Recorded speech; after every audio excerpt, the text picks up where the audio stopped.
Alam semesta ini terutama manusia, wabil khusus manusia, merupakan tajalli, manifestasi dari wujuduhul mutlak, al-mujarrad, anisul idhafat, the absolute one existence without relation. Allah, hanya Allah yang wujud mutlak itu. Kita ini semua adalah tajallinya. Ayo kita renungkan sebentar. Kalau kita merenung sebentar. Kita ini siapa? Kok ada ya? Alam, ada gunung, ada laut, ada langit, ada matahari. Siapa itu? Apa itu? Kok ada matahari? Kok ada langit? Kok ada gunung, ada laut? Kok ada saya? Kok ada manusia? Apa ini? Coba direnungkan sebentar. Jawabannya paling akhir, itu semua tajalliyatillah, tajalliyati dzatillah, manifestasi dari zat Allah yang mutlak. Karena yang mutlak nggak bisa kelihatan, beginilah manifestasinya. Ini.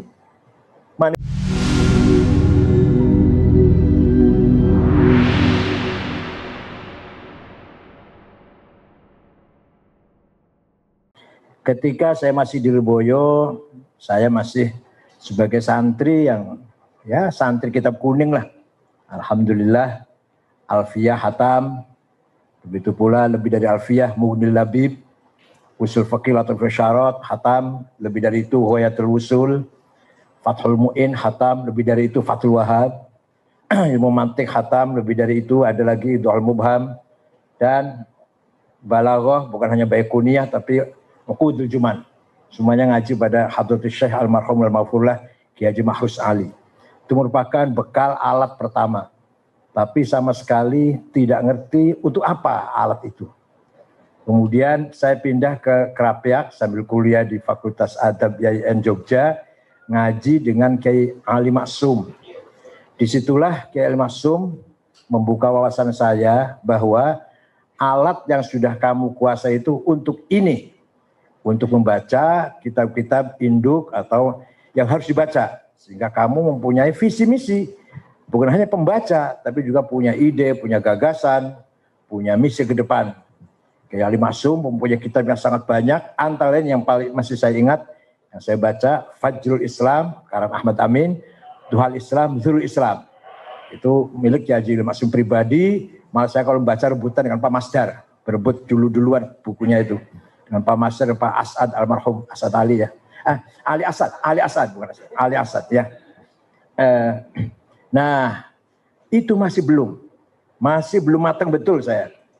Begitu pindah ke Ummul Qura di Mekah, di sana saya menimba ilmu dari ulama dari Al-Azhar. Karena Fakultas Suludin hampir 99% dosennya dari Al-Azhar. Ada dari Syria 1-2, ada dari Jordan, ada dari Irak. Dari Saudi hanya yang ngajar fikih dan ngajar mawarith. Yang lainnya akidah Mu'tazilah, Syiah, Khawarij, Asy'ariyah, itu semua dari Al-Azhar. Sampai apalagi filsafat tasawuf dari Al-Azhar. Termasuk yang uji saya 3 orang ini juga hanya 1 orang dari Saudi. Nah, di sana saya betul-betul terbuka wawasan bahwa Islam bukan hanya ritual, bukan hanya ibadah. Islam membawa misi peradaban, Islam membawa misi thaqafah dan hadharah, bukan hanya akidah wa syariah. Laisal Islam aqidatan wa syari'atan faqat, wa innamal Islam dinul ilma thaqafah, dinul adab wal hadharah, dinul tamaddun wal insaniyah. Itu setelah di sana saya tahunya seperti itu. Waktu di sini saya belum paham itu. Nah, lebih ringkas sajalah. Lebih lagi setelah saya kenal dengan Gus Dur. Lebih sekali saya belajar dari beliau ilmul ahwal, memahami kondisi, memahami bi'ah, memahami zaman yang sedang kita berada ini. Itu dari Gus Dur, namanya ilmul ahwal dalam tasawuf, dalam arti yang lebih luas. Gus Dur lah yang ngajari saya memahami situasi, memahami kondisi yang sedang kita berada. Bahkan Gus Dur meletakkan orang sangat tepat. Kalau Muhaimin di sini, Alwi Syihab di sini, kalau Kang Said di sini. Itu sangat pandai Gus Dur meletakkan orang. Karena apa? Karena beliau tahu tentang ahwal. Ahwalun nas wa ahwal bi'ah. Ahwalun nas, masing-masing yang dia, teman yang dia miliki, apa yang dimiliki oleh teman-temannya, dan kondisinya seperti apa. Kalau Kang Said itu jangan di partai, kira-kira itulah. Kalau saya dengar jangan di partai, di sini tempatnya. Dan seterusnya. Jadi alhamdulillah saya boleh dibilang memahami betul tentang kegunaan, manfaatnya disertai saya ini setelah saya bertemu dengan Gus Dur. Itu yang beliau mengajari saya tentang ilmul ahwal. Jadi saya murid Gus Dur bukan murid ngaji kitab, tidak ngaji pada Gus Dur, baca kitab, tidak. Tapi menganalisis sesuatu dengan apa? Dengan nadhrah haqiqiyah, dengan pandangan hakiki, realistis yang sebenarnya. Itulah Gus Dur yang saya kenal. Terutama pembimbing saya juga telah banyak memberikan membuka intelektualitas saya, itu Profesor Dr. Mahmud Ahmad Khofaji, itu terkenal, warga Khofaji itu semuanya ulama. Warga Khofaji, banyak penulis yang bergelar Khofaji, marganya Khofaji. Nah, yang membimbing saya namanya Mahmud Khofaji, ada Abdul Mun'im Khofaji, ada Ahmad Khofaji, dan seterusnya, semuanya dari Al-Azhar. Ketika mengajukan judul ini, Pak Rumadi, Ustadz saya atau musyrik saya tersenyum. Ngapain kamu judul ini, katanya. Saya ingin menjawab kritikan, bahkan caci maki tasawuf. Saya ingin paham betul di mana sih kelemahannya, atau di mana sih titik-titik kelemahan tasawuf sampai dikritik, dicaci maki oleh orang Wahabi itu, bahkan dikafirkan. Saya ingin tahu. Setelah itu coba saya ingin objektif membelanya atau bersikap objektif setelah sebenarnya seperti apa. Oh, kalau itu oke, saya dukung. Akhirnya musyrik saya Mahmud Khofaji mendukung, dan saya study tour ke Mesir 1 bulan. Saya ikut zikir beberapa tarekat dan memasuki beberapa maktabah Ahmad Taimur, yang di sana masih ada buku tulisan Al-Hallaj asli tangannya, dan masih ada tulisan bukan Suradi, Abdul Ghani An-Nabulsi, itu juga masih ada tulisan tangannya, itu di maktabah Ahmad Taimur, atas rekomendasi dari musyrik saya. Kalau nggak bisa masuk ke perpustakaan itu. Alhamdulillah, setelah cukup lama nulis ini, 4 tahun, cukup bosen juga, sampai ambeien, sampai kena ambeien, dan ya beberapa penyakit datang lah. Ternyata ambeien yang saya ingat. Dengan memelihara anak saya 3 waktu itu. Anak saya 4, tapi yang paling akhir sudah selesai. Yang 3 itu, Muhammad, Nisrin, dan Habib, itu bersama-sama berkembangnya anak itu ketika saya lagi menulis ini. Betapa repotnya. Padahal di sana perempuan tidak bisa keluar dari rumah. Jadi beli garam pun harus saya. Buang sampah pun harus saya. Semua dari saya. Apalagi yang berat-berat. Buang sampah 1 plastik pun harus saya yang keluar. Nggak boleh jelek kalau perempuan keluar dari rumah itu. Nah itu betapa repotnya lah. Pembantu nggak ada pembantu. Nah, alhamdulillah lulus, diuji di depan 3 profesor, Mahfud Khofaji, Barokat Abdul Fattah Duwaidar, dan Nafi' Ulayyan yang dari Saudi. Cuma hanya memeriksa nahwu, sorofnya, struktur bahasa yang dari Saudi itu. Di antara yang paling penting untuk sebelum saya silahkan Pak Fakhri Ali mengomentari buku ini. Pertama, banyak sekali orang salah paham. Mohon maaf. Tasawuf itu ada 2. Falsafi dan amali. Itu kurang tepat. Tasawuf itu tidak mungkin amali. Tasawuf itu bicara hati. Kalau amali akhlak namanya. Kalau perilaku itu akhlak. Hormat tamu, hormat teman, ramah tamah dengan tamu, dengan tetangga. Itu namanya akhlak. Bukan tasawuf. Belum tentu orang itu sufi kalau orang itu berakhlak baik. Jadi tasawuf itu adalah pembagiannya yang benar. Tasawuf falsafi dan tasawuf dini. Bukan amali. Tasawuf falsafi dan tasawuf dini. Sebatas tek-tek agama. Oleh karena itu, laisa tasawuf wal akhlakul karimah. Tasawuf bukan akhlak mulia, bukan. Beda. Tasawuf itu ilmul qulub, ilmu maqamatil quwwah waliha. Akhlak itu suluk, perilaku. Yang tadi ramah, mencintai, gotong royong, ta'awun, silaturahim, ta'ziyal mauta, iyadatul mardha, birrul walidain, itu akhlak, bukan tasawuf itu. Belum tentu orang yang akhlaknya baik itu sufi. Nah. Yang kedua, kitabnya beda, kitab akhlak, kitab tasawuf beda. Makanya Imam Ghazali ketika menulis Minhajul Abidin, itu bukan tasawuf, bukan. Itu baru pra tasawuf, metodologi ibadah. agar ibadahnya berkualitas. Belum masuk tasawuf belum. Kalau ihya itu sudah tasawuf sudah. Begitu pula tasawuf laisa katsiratul ibadah. Bukan tasawuf itu memperbanyak ibadah. Tahajud semalam, baca Quran sehari semalam khatam tiap hari. Bukan, itu bukan tasawuf bukan. Itu katsratul ibadah namanya. Ya bagus. Jangan salah paham, bukan berarti saya mengatakan tidak bagus. Bagus, baik. Tapi bukan itu tasawuf. Bukan itu. Itu belum saya bicara hati belum. Baru katsratul ibadah, mustahabbat, menawafil, mustahabbat. Silakan itu kita amal kata itu bukan tasawuf. Yang terakhir, tasawuf bukan ilmu hikmah, bukan ilmu perdukunan. Bukan. Kitabnya beda, tokohnya beda. Ilmu perdukunan kitabnya apa? Syamsul Ma'arif, Ali Al-Buni, Mujarobat, Ad-Duraibi, apa?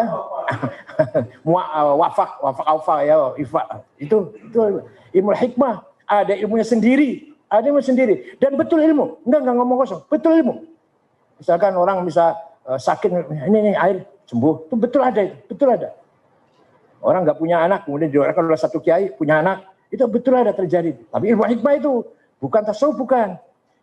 Tasawuf adalah seperti yang dikatakan oleh Profesor Dr. Abu Al-Afifi, at-tasawwuf thawrah ruhiyah, revolusi spiritual. Itulah tasawuf. Dalam arti tasawuf dinamis, tapi itu sangat progresif. Tidak boleh berhenti orang sufi itu. Tidak boleh puas dengan satu makom. Harus terus setelah mencapai makom pertama, makom kedua, sampai kalau Imam Ghazali 14. Kalau Imam Abdul Qadir Al-Jilani 40 makom itu. Makanya Joko Tingkir melawan 40 bajul. Itu artinya melalui 40 makom. Itu rekodnya Qadiriyah itu. Berguru pada Syekh Abdullah Qutbuddin yang kuburannya di atas Gunung Dieng. Pak Afrili ahli sejarah tahu kan? Nah itu. Nah, merupakan revolusi spiritual dalam arti bagaimana kita memahami hubungan antara Allah dan alam sampai nanti pada kesimpulan bahwa semua yang ada ini adalah tidak lain hanyalah tajalli dari wujud yang mutlak. Alam semesta ini terutama manusia, wabil khusus manusia, merupakan tajalli, manifestasi dari wujuduhul mutlak, al-mujarrad, anisimul idhafat, the absolute one existence without relation. Allah, hanya Allah yang wujud mutlak itu. Kita ini semua adalah tajallinya. Ayo kita renungkan sebentar. Kalau kita merenung sebentar. Kita ini siapa? Kok ada ya? Alam, ada gunung, ada laut, ada langit, ada matahari. Siapa itu? Apa itu? Kok ada matahari? Kok ada langit? Kok ada gunung, ada laut? Kok ada saya? Kok ada manusia? Apa ini? Coba direnungkan sebentar. Jawabannya paling akhir, itu semua tajalliyatillah, tajalliyati dzatillah, manifestasi dari zat Allah yang mutlak. Karena yang mutlak nggak bisa kelihatan, beginilah manifestasinya. Ini manifestasi wujudnya Allah yang mutlak itu, yang tanpa awal tanpa akhir, yang tanpa ujung tanpa huwal awal wal akhir, huwal zahir wal batin. Itu ya ini kita tajallinya ini. Manifestasi bukti bahwa Allah itu ada, ya kita ini, bahwa Allah itu wujud. Maka wujud cuma satu, wujudullah. Kita ini maujudat yang diadakan. Kalau wujud hanya Allah yang wujud itu. Kita ini maujudat. Hitungan hanya satu. Ini satu, ini satu, ini satu, ini satu, ini satu, ini satu. Nah kalau 1, 2, 10, 20 yang dihitung ma'dudat. Adad wahid. Tapi yang banyak adalah ma'dudat. Wujud satu, yang banyak maujudat. Nah, kalau orang sudah sampai ke situ, saya udah sadar, saya tajallinya Allah. Wah sudah, la khaufun alaihim walahum yahzanun, nggak pernah sedih, nggak pernah cemas. La yakhafuna laumata laim, nggak gubris, nggak apa gubris apa? Nggak peduli dengan orang yang mencaci maki, bully. Lah satu lagi, dikaila ta'sau ala ma fatakum wa la tafrahu bima atakum, disanjung tidak sombong, dicaci maki tidak minder. Kalau sudah sampai sadar, saya ini adalah tajalli min tajalliyatillah. Begitu yang lain juga tajalli min tajalliyatillah. Oleh karena itu, asma Allah yang 99 itu kebanyakan beroposan. Al-zahir al-batin, al-awwal al-akhir, al-dhal al-hadi al-dhal, al-basit al-qabid. Jadi apa? Artinya apa? Semua yang wujud ini tidak keluar dari asma Allah. Nggak bisa keluar dari asma Allah. Apa Allah hanya menciptakan burung merak, burung perkutut, ikan arwana, ikan koi saja? Apa yang menciptakan cacing dan kecoa siapa? Apa Allah hanya menciptakan Nabi Muhammad, Nabi Musa saja? Yang menciptakan Fir'aun dan Abu Jahal siapa? Apa Allah menciptakan yang putih, yang langsing, yang cantik? Yang menciptakan yang asmar siapa? Baik, jelek, hak atau batil itu bahasa agama. Hak dan batil bahasa agama, baik, jelek bahasa akhlak, bahasa etika. Bahasa hakikat semuanya baik. Laisa fil imkan abda'a mimma kan. Tidak ada di alam semesta ini yang lebih sempurna dari yang ada ini. Yang ada sudah paling sempurna. Ada Muhammad, ada Abu Jahal, ada Musa, ada Fir'aun, ada Namrud, ada Ibrahim, ada Namrud. Itu yang paling sempurna sudah. Ada hidung mancung, mohon maaf, ada dubur, mohon maaf. Ada mata indah, ada pipi yang cantik, ada dubur yang menurut kita dilihat gak pantas. Tapi kacamata Allah, nadhrah haqiqiyah, nadhrah minal mala'il a'la, semuanya baik. Dan semuanya menunjukkan kesempurnaan Allah.